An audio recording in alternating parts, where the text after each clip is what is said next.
What's going on? I'm Wyatt, and we're back at hoopstalk.net. We just had a couple articles to go up, but that'll be links in the description. Go check it out. But let's get right into it today, guys. So today we're gonna talk about probably pretty much the past week of free agency. Little things have happened since the last time we've talked.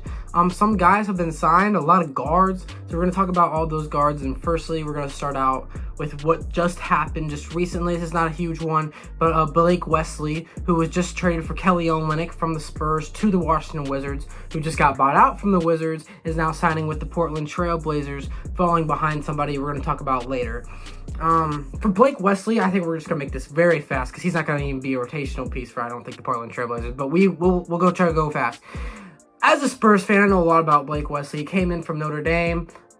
He was a great defender, still was. He's one of those guys that would just willingly pick up somebody full court and just dog them in a regular season game, and just that's valuable. If you have that guy that's that young, he's 20, 21, 22, 23, somewhere in there, that'll just grow defensively, and that's a big part of a playoff team. If you can have a guy pick up a guy at full court and dog him the entire game and still play some good defense on him, relatively good defense on him, that's valuable. And the big part about Blake Wesley was offensively, he didn't really bring anything. The 3 years he was there, or the 3 years he was there, he was supposed to be a shooter, and he just couldn't. He was not a very good shooter. He was very inconsistent. And honestly, I say he was inconsistent, but he was pretty much consistently not great from the three-point line. And that was something that really hurt him in rotation. But he was a great penetrator, but he would never go up and finish. He would kick out, and he would force some of those passes. So it was offensively, there was no use in even having him. But if he learned to go up and finish those, and defensively he had those, he's going to be a great rotational player for maybe not the Portland Trailblazers, but some other playoff team later on. But I only wish Blake Wesley the best, and hopefully this new Portland team, he's going to have some leadership he's going to go under, and hopefully he can find his own there. But let's go right into other people, because I know that Blake Wesley isn't the only guard that was signed this week. Actually, there's a lot bigger guards signed. So we're going to start with the first one, and the first one being Damian Lillard being cut by the Milwaukee Bucks and being pretty much a free agent for a while. He was a free agent for a couple weeks. The Milwaukee Bucks had cut his salary and extended it throughout multiple years, so they wouldn't go over that second apron in the luxury tax, and that was huge for Milwaukee. And them being able to sign Miles Turner because of it, that was probably big for them this year, because they won't have Dame next year, even if he was on the roster, because of his Achilles tear. So him signing back to Portland, that's going to be great for them, because they have a leader now, and they have someone they can learn under. And Dame obviously going back home. I mean, it's definitely something to look forward to for this Portland Trailblazers team. Now, the problem is it's had a 3-year deal. Well, by the time he's done with that contract, he's going to be, 37, 38?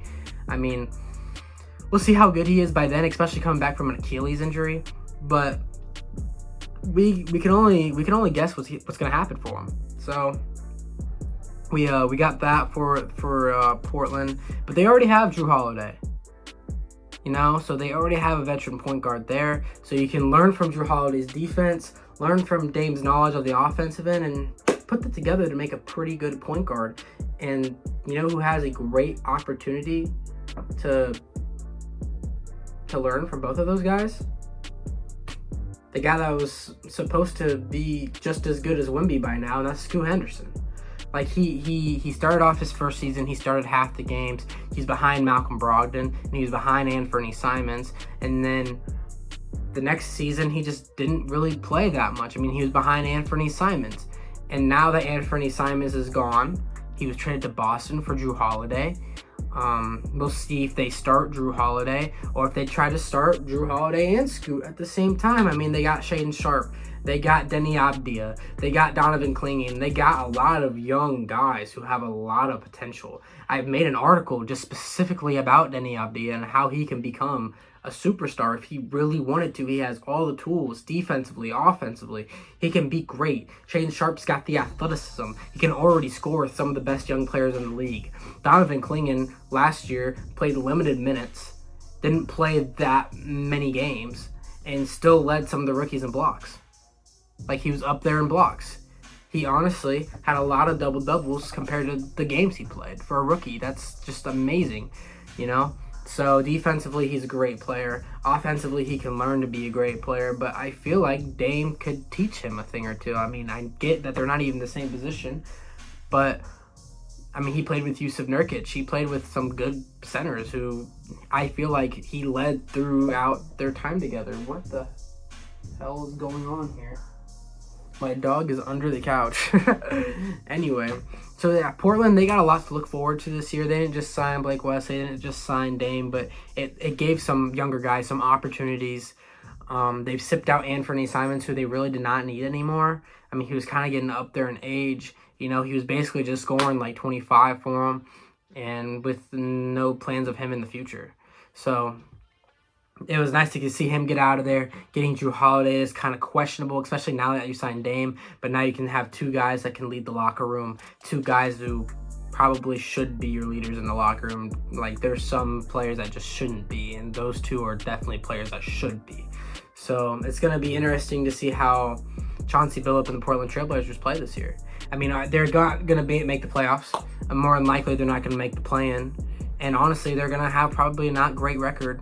But we'll see how much certain players can grow. And they might even have the most improved player this year. Who knows? So that's my rant on Damian Lillard going to the Portland Trailblazers. As far as when he comes back, they're not going to need him, really. But it'll be fun to see Dame back in a Portland Trailblazers jersey for sure. Next, we had Bradley Beal. Bradley Beal got bought out because he wouldn't decline his no trade, or he wouldn't accept his no trade clause. He would always just be like, nope, I'm staying here. I'm forcing you guys to pay me that $50 million, and that's what they have to do. They bought him out. They're gonna have to pay him his $50 million. And he's going to go to the place of his choice. And pretty much instantly after he was bought out, it was the Los Angeles Clippers. And the Clippers, they're building something now because they also signed Chris Paul, which we talk about reunions. We talked about the Dame reunion. Now we're talking about the Chris Paul reunion. But there's other reunions this offseason. We had Bruce Brown go back to Denver where he won a championship and was a big part of that championship run. We had Mason Plumlee, who went back to Charlotte, who honestly played his best ball in Charlotte. His stats were so diverse. He honestly played well for a center there. But let's not go on this rant about Mason Plumlee. Let's stick on the Clippers topic. So Clippers now, I mean, they look pretty good assuming health. Now, with this team, you can never assume health because Harden, honestly, is injured every other year. Kawhi is injured every year. You know, it leads for guys like Zoo, for Bradley Beal to have those type of years where they're just they're the guys, and that's gonna suck for them in the regular season. But then once they get their guys, like Kawhi always somehow is ready by the playoffs, or is ready around the playoffs. So it's just like, that's kind of odd to me, but we'll see what happens with them. It looks like their five is going to be Harden, Beal, Kawhi. They acquired John Collins in their Norman Powell trade where they shipped him to Miami. It was a three-way trade. They got Utah's John Collins, which is a pretty good signing for him, and Zubac. And now their backups, I mean, their quality, it's not like they have like the sixth man of the year or anything, but they have depth. You can bring in Chris Paul at the end of the game. You know, they signed Brook Lopez, so if Zubac gets in foul trouble or if he gets injured, you know, that's honestly a decent center. You can come in and have play those defensive minutes. Or, you know, he can hit a three for you if you really need him to. So, you know, they have Derrick Jones Jr., who was in the starting lineup just 2 years ago for Dallas in the finals. They got Chris Dunn, who's one of the best defensive guards in the league, despite him coming off the bench.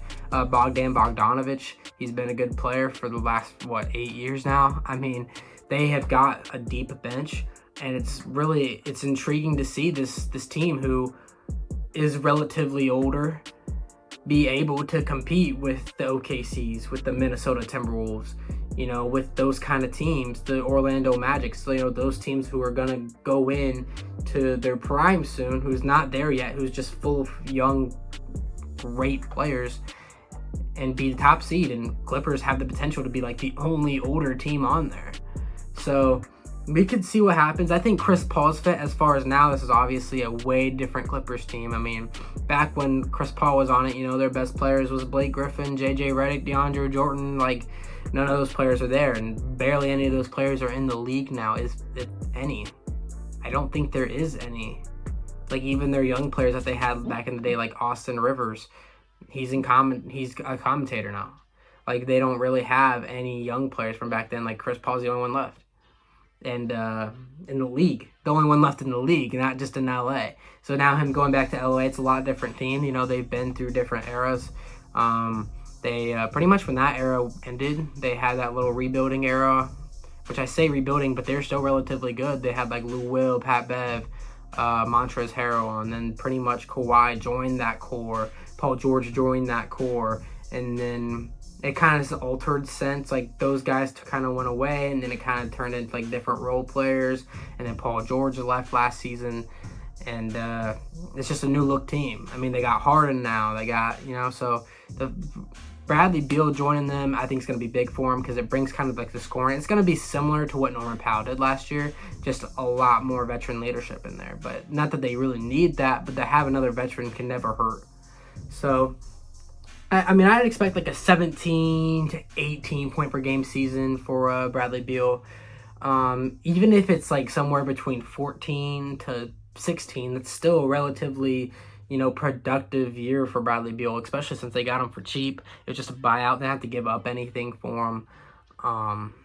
As far as Chris Paul goes, you're looking at Chris Paul's last year.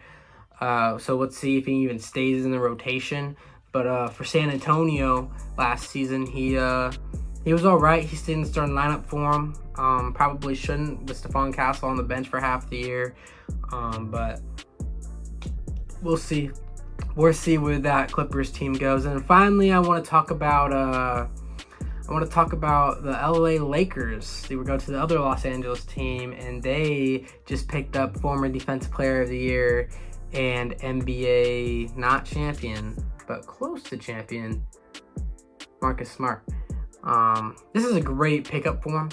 Like, honestly, the thing that the Lakers have lacked the last however long since LeBron's been there is depth.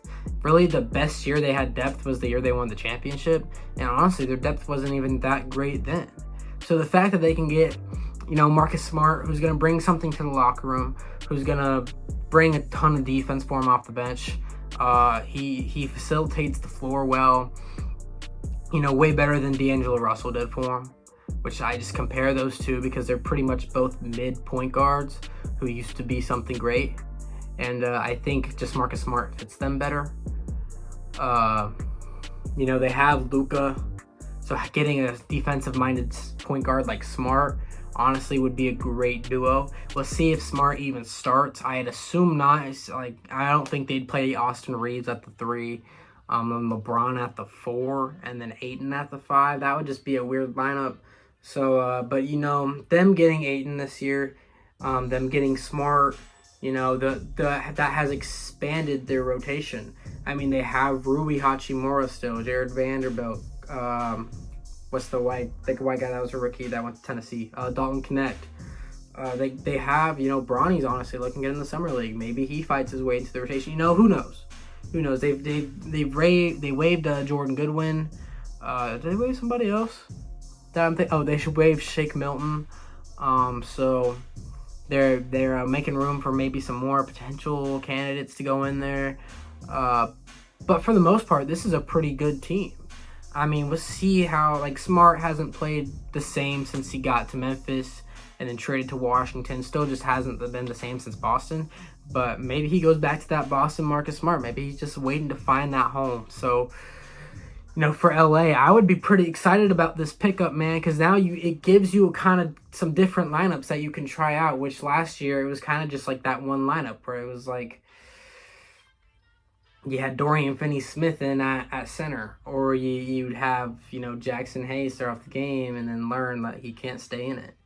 or you'd have like Rui Hachimura getting some big time minutes. Which there's no disrespect to Rui Hachimura. He's a great player. He can cut. He fits the offense. It's just he's not like one of those guys you want to go to at the end of the game.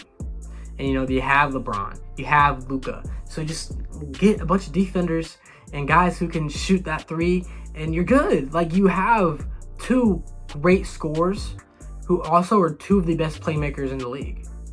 So if you don't need to get guys who can do anything but defend and shoot, but at the high level, and that's the problem the Lakers have not gotten the last few years. They haven't gotten anybody to do that at a high level, but now they do. They have Smart, who does defense at a high, like he plays defense at a high level. DeAndre Ayton is not a great center at this point in his career, but he's quality. Like, he's good enough to start on any team. Like, maybe not any team if you have like a really great center, but on most teams, like I don't want to say most. But he would, like, if you have DeAndre Ayton as your starting center, it's not like a bad thing. All right, it's like he's still like a quality center. And maybe him learning from LeBron will help him a little bit, but we'll see.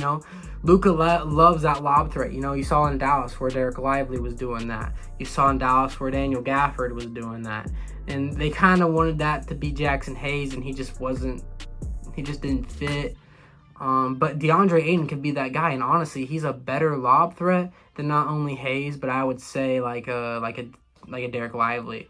Lively can get up there. He's just not really that great of a lob threat. His hand-eye coordination's not great. Gafford is a great lob threat, but I could see Ayton being a pretty good lob threat for him. So we'll see with the Lakers. They're one of those teams that's just like up and down, man. Like, you never know what you're gonna get from the Los Angeles Lakers. So I mean, they could be anywhere from a 3 seed to a 10 seed, man. Like, JJ Redick going in there last year, honestly, he was a decent coach for him. You got the second year under he's going to have 1 year under his belt now, and he's going to go into his second year as a head coach. And honestly, in coaching at a professional level, this team could be decent, man. And it has to be this year, because if it's like, who knows how much longer LeBron's really got. And if it is a couple more seasons, you never know, man. So we'll see what happens, but that's all I got for you guys. Be sure to follow us on our socials. Stay here on YouTube. Hit the subscribe button, support us on TikTok, and then go read our blog articles at hoopstalk.net. We got some stuff coming out on that too. So